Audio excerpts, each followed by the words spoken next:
Hello, everyone, and thank you for tuning into another episode of Bringing the Heat with Regina Weston. This episode is titled We Are Not Satisfied, Part 1. I have broken this episode up in two parts because it's long, very long, deep, and thought-provoking, if I must say so myself. And I do, so let's get into it. The quote of the day says, "To ignore evils is to become an accomplice to it." Dr. Martin Luther King. Now, we all have a responsibility to uphold our race, the human race. In this instance, the black race.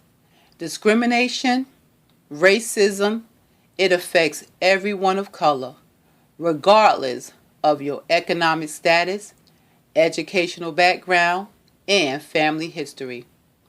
If you are a person of color, at some point in your life, discrimination will come knocking at your door. It can happen to you, your child, a family member, or friend, being racially profiled by law enforcement, or racially profiled in someone's business, being confronted with a "you don't belong here," being discriminated against, acting or treating you like criminals as if when you stepped inside their establishment, you didn't have the money to purchase what you went in there for. Now, did it become a crime to window shop?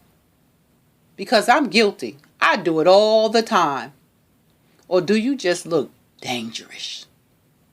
Very dangerous. Let me stop playing. Dangerous. The ghosts of the past, like segregation, Jim Crow, in the 20th century, has resurfaced its head, but with another face and name. However, the same agenda. What has really changed? Black children, women, and men are still being shot in the streets like dogs, being lynched from trees, but now lynching is being disguised as suicide. What in the world? Wake up, rich folk, those of you who hide behind your wealth. Wake up, poor folk, those of you who hide behind your ignorance and black on black crime. Stop it. We all have a responsibility to do something of worth to bring about change in this world. All races, and I said all races, have a right to coexist in a world of peace and acceptance of others. Your life is not of more value than mine, or vice versa.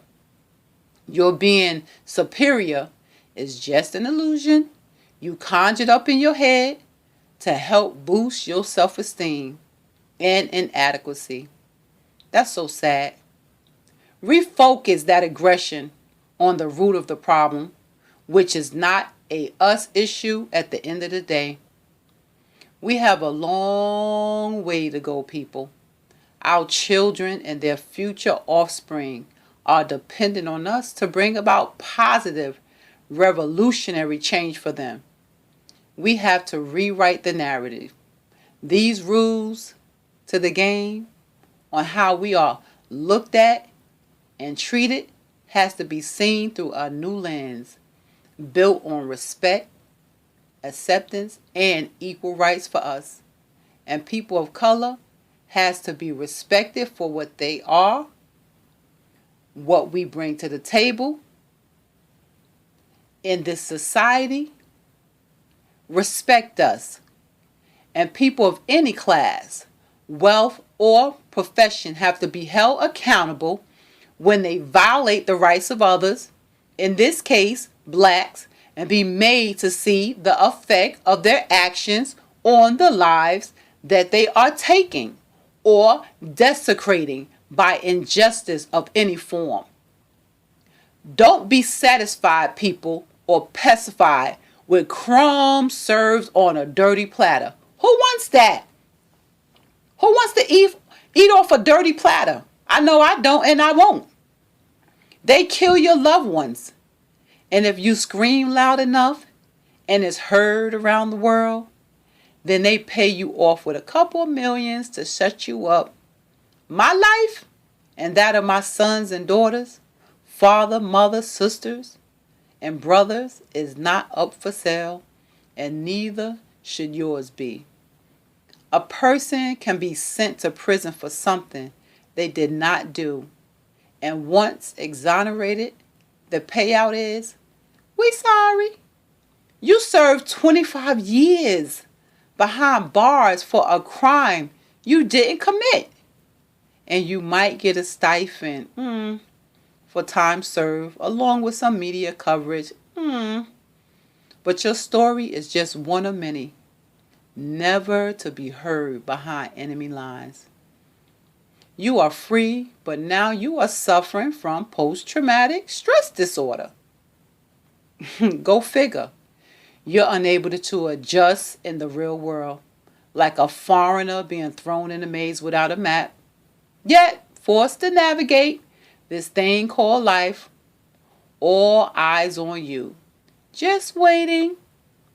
Just sitting by. Just waiting for you to make a mistake that would send you back to a dungeon with a new prison number and cellmate. Your get out of jail free card revoked. Our children self-esteem is being torn down by the very teachers, educators that are there to instruct them and lift them up. They are being bullied, haunted due to the color of their skin, speech, and hair texture. Boys and girls are sent to school to learn, but sent home because their hair don't fit into someone's classification of what an appropriate look is. Really? Don't act like you blind now. You can read. You see the news where boys and girls' hair has been cut by teachers and or their peers, and no one is being held accountable for the mutilation, because that is what it is, and humiliation to our children. Oh, boy, I wish, like they say, I'm wishing upon a star. No, I wish that a child of mine would come home with a haircut that I didn't authorize. When I'm done, the whole school staff will be bald. Repeat, the whole school staff will be bald. I'm just serving notice. That's how I protect mine. Educate yourself, people, and do better. You got to do better. Okay, I'm going off on one of my rants, so I'm going to close here. I thank you for tuning into another episode of Bringing the Heat with Regina Weston. You can listen to this podcast at anchor.fm/Regina-Weston or Apple Podcasts or Spotify Podcasts and other platforms. Make sure to follow me on Facebook and Instagram. Thank you.